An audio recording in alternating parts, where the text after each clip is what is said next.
আহিলোঁ এটা নতুন ভিডিঅ' লৈ। তো আজিৰ ভিডিঅ'টোত মই দেখাবলৈ গৈ আছোঁ আমাৰ কালি দেখা ফাৰ্নিচাৰ আৰু বোৰত মানে কি চেলাৰ মাৰিছে আৰু চেলাৰ মাৰিলে মানে কেনেকুৱা হয় আৰু গোটেই ফাৰ্নিচাৰটো মই দেখাবলৈ গৈ আছোঁ। তেনেহ'লে চাই থাকক। তো গাইজ এয়া মই যাই আছোঁ।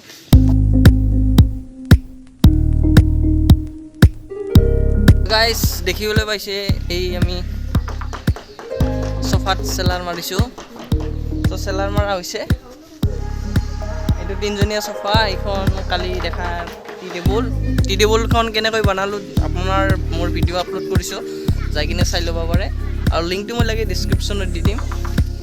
তো এইখন আৰু এখন সোফা। চ' ইয়াত আৰু চিৰিজ মাৰিব লাগিব। চিৰিজ মাৰাৰ পিছতহে মানে ছেটিংছ কৰিব আৰু ছেটিংছ কৰাৰ পিছতহে ভাল লগা হ'ব। আৰু এইখন ডাইনিঙৰ ফ্ৰেম আৰু এইখন পালেঙৰ ভৰিৰ ফালে যে থাকে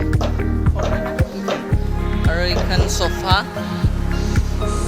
চেলাৰ মাৰিছে, তাৰপিছত চিৰিজ মাৰিব। আৰু এইটো আছে আমাৰ আলনা।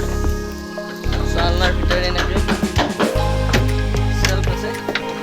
চ' ভিতৰটো দেখিবলৈ এনেকুৱা আৰু আছে তলফালে দুটা ডয়াৰ আছে আৰু ইফালে আমাৰ চেণ্ডেল থ'ব পৰাকৈ গোটেই গ্লাছ ছিষ্টেম হ'ব। আৰু এইখন পালেঙৰ তলৰটো তাতে মই দেখালোঁ।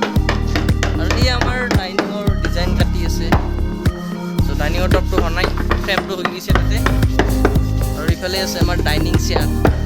চ' ডাইনিং চেয়াৰত চেলাৰ মাৰা হ'ল, হোৱাৰ পিছত চিৰিজ মাৰিছে। চ' ভালকৈ চিনি নাপায়, মই কালি দেখাই দিম। গোটেই কালি আৰু নেক্সট ভিডিঅ'ত মই দেখাম ছেটিংছ কেনেকৈ কৰে। তো আজিলৈকে ভিডিঅ'টো এইখিনিতে।